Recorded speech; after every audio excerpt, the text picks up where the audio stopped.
Hello third year. अपन nervous system पढ़ रहे थे। नर्वस सिस्टम में अपन ने बहुत सारी डिजीज पढ़ ली है।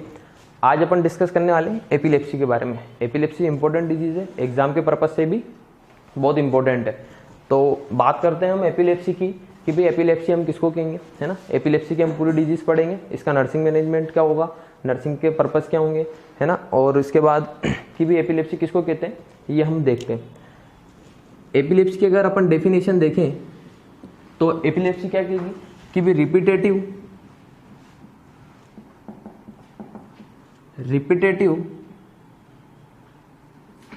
Occurrence of seizure known as epilepsy.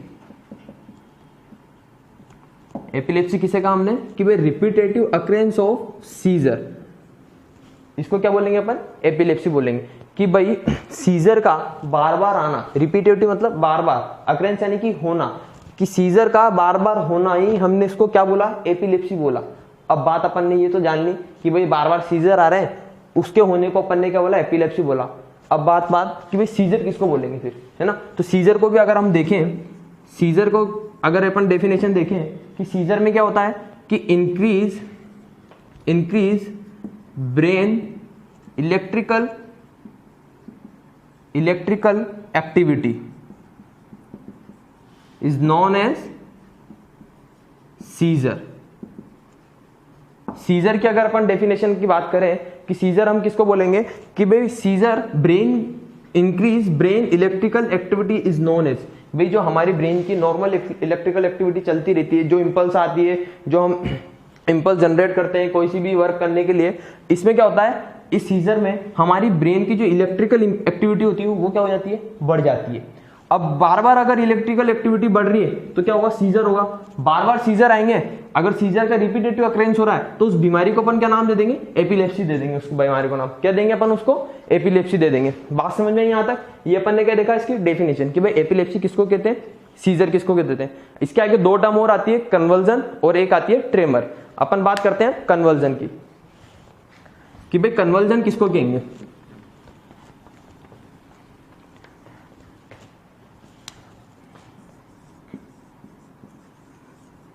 Conversion की अगर अपन बात करें तो कन्वर्जन में क्या होता है कि jerking movement of the body, jerking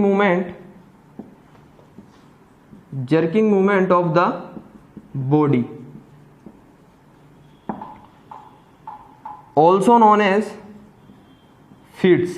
अच्छा, कन्वर्जन को अपन फीड्स भी कह सकते हैं। जर्किंग मूवमेंट बनना यानी कि अकड़न मरोड़े आना टाइप का, अगर बॉडी में मूवमेंट हो रही है तो उसको क्या कहेंगे अपन, किसके कन्वर्जन आ रहे हैं, है ना। अगर किसी के बहुत भयंकर बॉडी मूवमेंट कर रही है, मुड़ रहे हैं, अकड़न सी हो रही है पूरी बॉडी में, तो क्या हो रहा है, कन्वर्जन।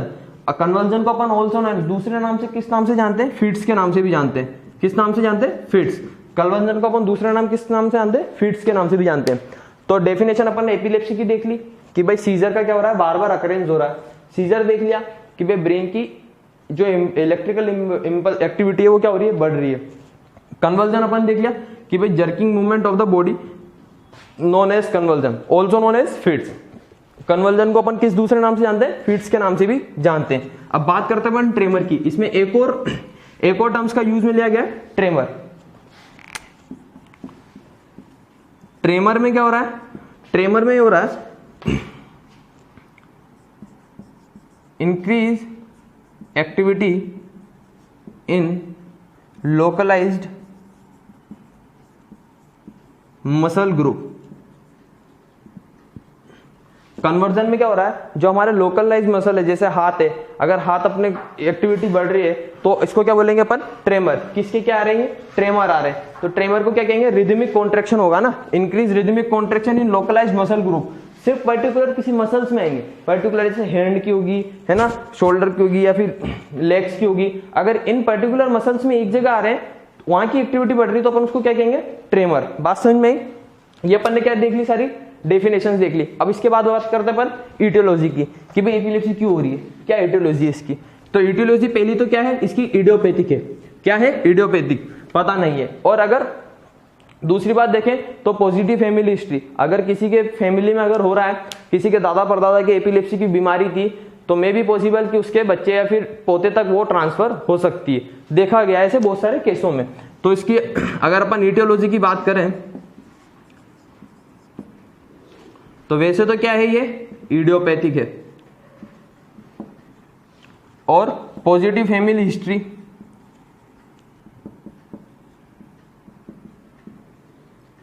कि भी अगर किसी के दादा या फिर फादर के एपिलेप्सी की बीमारी है तो उसके पोते या बेटे तक भी ये बीमारी हो सकती है एपिलेप्सी की।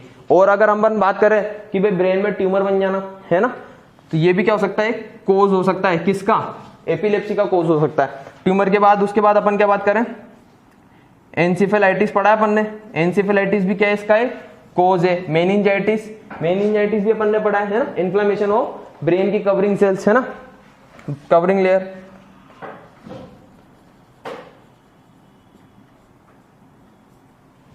और अपन बात करें ट्रोमा, अगर कोई रोड एक्सीडेंट हो जाए, ट्रोमा हो जाए ब्रेन में, या फिर ब्रेन में लग जाए, डायरेक्ट इंजरी हो जाए ब्रेन में, तब भी उसके क्या आ सकते हैं, कन्वर्जन आ सकते हैं, फिट्स आ सकते हैं, इलेक्ट्रिकल एक्टिविटी बढ़ सकती है ब्रेन की, उसको क्या कहेंगे अपन, एपिलेप्सी। अच्छा, अगर मेटाबॉलिक डिसऑर्डर में बात करें तो हाइपोग्लाइसीमिया एक कोज है इसका, कौन सा, हाइपोग्लाइसीमिया। हाइपोग्लाइसीमिया में क्या होता है, अगर ब्लड में ग्लूकोज का लेवल कम हो गया है तो वो मे भी पॉसिबल कि उसके कन्वर्जन आने के चांसेस बढ़ जाते हैं, है ना। और एक और है हाइपोकैल्सीमिया, कि अगर ब्लड में कैल्शियम की कमी होगी, हाइपो मतलब कमी है ना, तो जैसे ग्लूकोज की कमी होगी, कैल्शियम की कमी होगी, तो ये क्या कर सकते हैं, ये अपने ब्रेन में जो इलेक्ट्रिकल इंपल्सिविटी है वो बढ़ा सकते हैं, और क्या कोज कर सकते हैं, एपिलेप्सी कोज कर सकते हैं। बात समझ में आ रही है। अपन ने क्या पढ़ा, ईटियोलॉजी पढ़ी, क्या पढ़ा अपन ने, ये ईटियोलॉजी। बात समझ में आएगी। अपन ने डेफिनेशन देख ली और उसके बाद ईटियोलॉजी। अब अपन देखेंगे पैथोफिजियोलॉजी।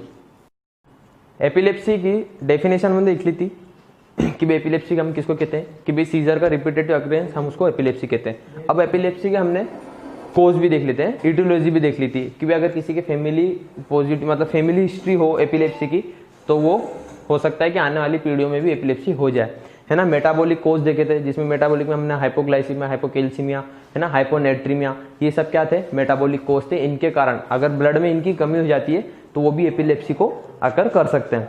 और हमने ट्यूमर देखा था, है ना, ट्रोमा देखा था कि भाई एक्सीडेंट हो जाए तो उसके एपिलेप्सी जैसी कंडीशन हो सकती है। ट्यूमर क्या करेगा, ट्यूमर प्रेशर बढ़ाएगा, प्रेशर बढ़ाते क्या होगा, आईसी भी बढ़ेगा, तो आईसी बढ़ते में भी पॉसिबल कि उसके एपिलेप्सी के अटैक आने चालू हो जाए। तो ये हमने सब क्या देखा था, कोज देखा था। अब बात करते हैं अपन पैथोफिजियोलॉजी की। जैसा कि तुम्हें पीछे दिख रहा है बोर्ड में, पैथोफिजियोलॉजी क्या कह रही है भाई, नॉर्मल देखो, नॉर्मल पहले तो नॉर्मल पढ़ो कि नॉर्मल होती क्या है, फिर उसके बाद कि भाई कैसे एक्टिविटी ब्रेन की बढ़ रही है। तो भाई नॉर्मल तो क्या कहती है हमसे कि message from the body carried by neurons of brain.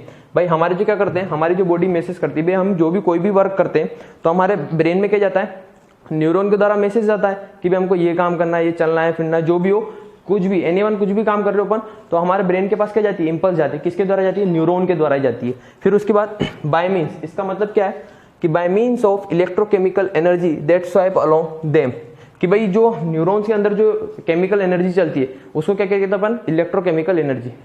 उसके द्वारा क्या होता है, एक न्यूरॉन से दूसरे न्यूरॉन में इंपल्स जो होती है ट्रांसमिट होती है, या कि मैसेज जो होता है वो ट्रांसमिट होता है ना, पूरी अलोंग दे, मतलब कि उस पूरे उसके अंदर चलती है। कौन सी एनर्जी चलती है, इलेक्ट्रोकेमिकल एनर्जी। देयर इंपल्स, जो इंपल्स चल रही है न्यूरॉन में, जो इंपल्स चल रही है, burst whenever a nerve cell along has a task to perform. अब हमको जो भी टास्क करना है, या हाथ उठाना है, तो इंपल्स आया ब्रेन से कि भाई हमको याद उठाना है, तो ये क्या होगा, इन मसल्स पे क्या हुई, वो न्यूरॉन जो इंपल्स हुई वो बर्स्ट हुई। बर्स्ट मतलब फूटना, वहां क्या आते हैं, वो क्या करती है, मसल्स को कॉन्ट्रैक्ट कराती है। बात समझ में आ रही है। न्यूरोमस्कुलर जंक्शन पढ़ा ना, तो उसमें क्या होता है, मसल्स को क्या कराएगी, वो कॉन्ट्रैक्ट कराएगी। तो उसके बाद हम क्या करेंगे, टास्क परफॉर्म, क्या हमको जो भी काम करना होगा वो हम परफॉर्म करेंगे। बात समझ में आ रही है। ये तो क्या है, अपन ने बात नॉर्मल की करी कि भाई हमने ब्रेन को इंपल्स दी, ब्रेन ने हमसे इंपल्स भेजी, अब जो भी हमको काम करना था, जो भी हमको काम सोचा था हमने, चलने का, फिरने का, उठने का, बैठने का, नहाने का, धोने का, जो सब काम जो भी हमने करा, वो क्या हुआ, हमने टास्क परफॉर्म कर लिया।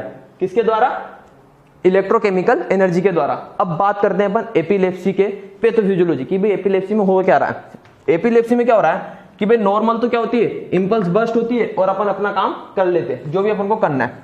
पर सम टाइम, कुछ बार क्या होता है कि देयर सेल और group of cell continue firing है after a task is finished. भाई हमने जो भी काम कर लिया, इतने सारे जितने भी काम कर लिए, उसके बावजूद भी क्या होता है, जो सेल्स की इलेक्ट्रोकेमिकल एनर्जी है चलती रहती है। तो ये हाथ भी क्या होगा, बार बार अपने आप मूवमेंट करता ही रहेगा, पूरी बॉडी में भी क्या होगा, मूवमेंट चलता ही रहेगा। तो हमारा काम होने के बावजूद भी चलता है ना। तो समटाइम देयर सेल और group of cell continue firing का मतलब वो इलेक्ट्रोकेमिकल एनर्जी जो हमने पढ़ी है वो बार बार क्या करती रहती है, फायरिंग करती रहती है इलेक्ट्रिक इंपल्स का। तो इंपल्स क्या है, बार बार जाएगी मसल्स के बाद, और मसल्स क्या करेगी, कॉन्ट्रैक्ट करेगी, अपना जो मूवमेंट अपन काम करने की सोच रहे हैं वो करेगी। तो ये सब क्या है, अपना काम करने के बावजूद भी फायरिंग चलती रहती है। तो during the period of unwanted discharge, भाई जो फायरिंग हो रही है कंटिन्यू एबनॉर्मल हो रही है ना, नॉर्मल तो हो नहीं रही, अभी अपन ने अपना काम कर ही लिया, उसके बावजूद भी वो फायरिंग हो रही है। तो during the period of unwanted discharge part of the body control by elect cell and में परफॉर्म इलेक्ट्रिकली। भाई क्या होता है, हम नॉर्मली हमारा हाथ नीचे, हमने सोचा कि हम बैठ जाएंगे, खड़े हो जाएंगे, तो ये हम सब क्या सोचते हैं, नॉर्मली काम करते हैं। पर क्या होता है, जो अनवांटेड डिस्चार्ज होते हैं, जो इंपल्स इलेक्ट्रोकेमिकल जो एनर्जी जो चलती है हमारी न्यूरॉन्स में, वो क्या करती है, परफॉर्म कैसे करती है, इलेक्ट्रिकली, मतलब मूवमेंट चलती रहेगी उसमें। इसके बाद की हम देखेंगे कि आगे क्या होता है। फिजियोलॉजी में हमने उसके बाद हम देखते हैं कि भाई हमने देखा था कि during the period of unwanted discharge part of the control by the erect cell and may be perform unelectrically. भाई इसमें होता क्या है कि भाई जो हमारी नॉर्मल सेल है, इलेक्ट्रिकल इंपल्स जारी है, हम हमारा हाथ मूवमेंट कर रहे हैं, अब इसमें क्या होता है, बार बार फायरिंग होती रहती है, ब्रेन से क्या हो रहा है, बार बार फायरिंग होती रहती है। तो हाथ की मूवमेंट भी क्या होगा, बार बार मूवमेंट करेगा। ये बात समझ में आ रही है।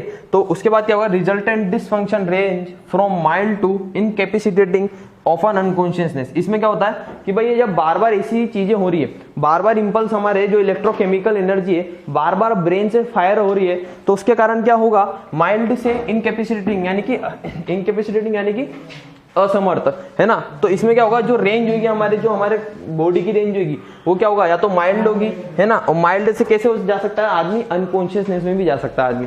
ये जो हमारा डिसफंक्शन हो रहा है, जो एबनॉर्मल बार बार फायरिंग हो रही है, तो उसकी रेंज क्या होगी, या तो कम से होगी या फिर बहुत ज्यादा से, या फिर आदमी अनकॉन्शियसनेस में भी जा सकता है। फिर उसके बाद देखते हैं when this uncontrolled abnormal discharge occur. अच्छा, एबनॉर्मल डिस्चार्ज जो ब्रेन से बार बार फायर हो रहे हैं, एबनॉर्मल डिस्चार्ज जो ब्रेन से बार बार फायर हो रहे हैं, अकर रिपीटेडली, अगर बार बार हुए, तो person in said to have an epileptic syndrome. तो हम उस आदमी को क्या कह देंगे कि इसके एपिलेप्टिक सिंड्रोम हो चुका है।